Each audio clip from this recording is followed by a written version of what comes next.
కఠినమైన ఆర్థిక క్రమశిక్షణ పాటిస్తూనే సంక్షేమం అభివృద్ధిలో రాజీ పడటం లేదు. ప్రభుత్వ ఉద్యోగులు పెన్షనర్లకు మొదటి తారీఖునే వేతనాలు ఇవ్వడం జరుగుతుంది. అదేవిధంగా మిత్రులారా, గ్రీన్ తెలంగాణ 2050 స్వల్పకాలిక ఆలోచనలు కాదు, దీర్ఘకాలిక ప్రణాళికలతో భవిష్యత్తుకు పునాదులు వేస్తున్నాం. మొత్తం తెలంగాణకు గ్రీన్ తెలంగాణ 2050 మాస్టర్ ప్లాన్ తయారు చేస్తున్నాం. రాష్ట్రాన్ని 3 జోన్లుగా విభజిస్తున్నాం. హైదరాబాద్ ఔటర్ రింగ్ రోడ్డు పరిధిలో ఉన్న ప్రాంతాన్ని అర్బన్ తెలంగాణగా, ఔటర్ రింగ్ రోడ్డు నుంచి రీజనల్ రింగ్ రోడ్డు మధ్య ప్రాంతాన్ని సబర్బన్ తెలంగాణగా,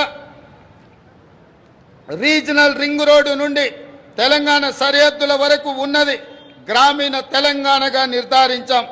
ఈ 3 జోన్లలో ఎక్కడ ఎలాంటి అభివృద్ధి జరగాలి, ఎక్కడ ఏ రకమైన మౌలిక సదుపాయాల కల్పన జరగాలన్నది ఈ మెగా ప్రణాళికలో విస్పష్టంగా తొందరలోనే ప్రకటిస్తాం. హైదరాబాదు నగరానికి ఒకనాడు తలమానికం మూసీ నది. ఈనాడు మూసీ ఒక మురికి కూపంగా తయారవుతే దానిని సుందరీకరించి, మూసీ సుందరీకరణ ద్వారా ఈ హైదరాబాదు నగరాన్ని ప్రపంచ చిత్రపటంలోనే ఒక విశ్వ నగరంగా మార్చడానికి ఈనాడు మా ప్రభుత్వం కార్యాచరణను చేపడుతుంది. మూసీ సుందరీకరణ పథకం ద్వారా పరివాహక ప్రాంతాన్ని ఉపాధి కల్పన జోన్గా తీర్చిదిద్దబోతున్నాం. ఈ పథకానికి ఇప్పటికే 1000 కోట్ల రూపాయలు కేటాయించాం. హైదరాబాద్ బ్రాండ్ ఇమేజ్ని ఈ పథకం మరో స్థాయికి తీసుకెళ్తుందనడంలో సందేహం లేదు. పర్యాటకం, ఆర్థికం, పర్యావరణం ఈ 3 కోణాలు ఇందులో ఉన్నాయి. ఎగువన ఉన్న ఉమ్మడి రంగారెడ్డి, దిగువన ఉన్న ఉమ్మడి నల్గొండ జిల్లాలో సాగునీటి వనరుగా కూడా మూసీ ఉపయోగపడుతుంది. ప్రజల అవసరాలకు తగ్గట్టు మెట్రో విస్తరణ ప్రణాళికలను ప్రకటించాం.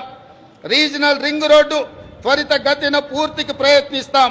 తక్కువ ఖర్చుతో ఎక్కువ నీరు ఇవ్వగలిగే ప్రాధాన్యత ఇవ్వడం జరుగుతుంది. రాష్ట్ర ఆర్థిక పునరుజ్జీవానికి అవసరమైన అన్ని నిర్ణయాలు తీసుకోవడం జరుగుతుంది. అన్నిటికంటే ముఖ్యంగా మిత్రులారా, ఈనాడు తెలంగాణ రాష్ట్రాన్ని ముఖ్యంగా ఆనాడు ఉద్యమంలో ఉవ్వెత్తున పాల్గొన్న తెలంగాణ యువత ప్రభుత్వాల నిర్లక్ష్యం వల్ల ఈనాడు డ్రగ్స్ మహమ్మారి వైపు, గంజాయి వైపు మళ్ళీ ఈరోజు తెలంగాణ సమాజాన్ని నిర్వీర్యం చేసే కుట్ర జరుగుతుంది. అందుకే తెలంగాణలో డ్రగ్స్ అన్న మాట వినిపించడానికి వీలు లేదని మేము సంకల్పించాం. డ్రగ్స్, గంజాయి విషయంలో ప్రభుత్వం అత్యంత కఠినంగా వ్యవహరిస్తుంది. టీ-న్యాప్కి పూర్తి సహకారం, స్వేచ్ఛను ఇస్తున్నాం. అవసరమైన నిధులు ఇస్తున్నాం. డ్రగ్స్ విషయంలో ఎంతటి వారు ఉన్నా వదిలే సమస్య లేదు. ఈ విషయంలో వ్యక్తిగతంగా నేను చాలా పట్టుదలతో ఉన్నాను. మన భవిష్యత్తు, యువత భవిష్యత్తుకు సంబంధించిన ఈ అంశం అందుకే ఉక్కు పాదంతో అణిచివేయాలని మా ప్రభుత్వం సంకల్పించింది. డ్రగ్స్ ఫ్రీ తెలంగాణ ప్రభుత్వ పరంగానే కాదు, వ్యక్తిగతంగా నేను ఎంతో ప్రాధాన్యతను ఇస్తున్నాను.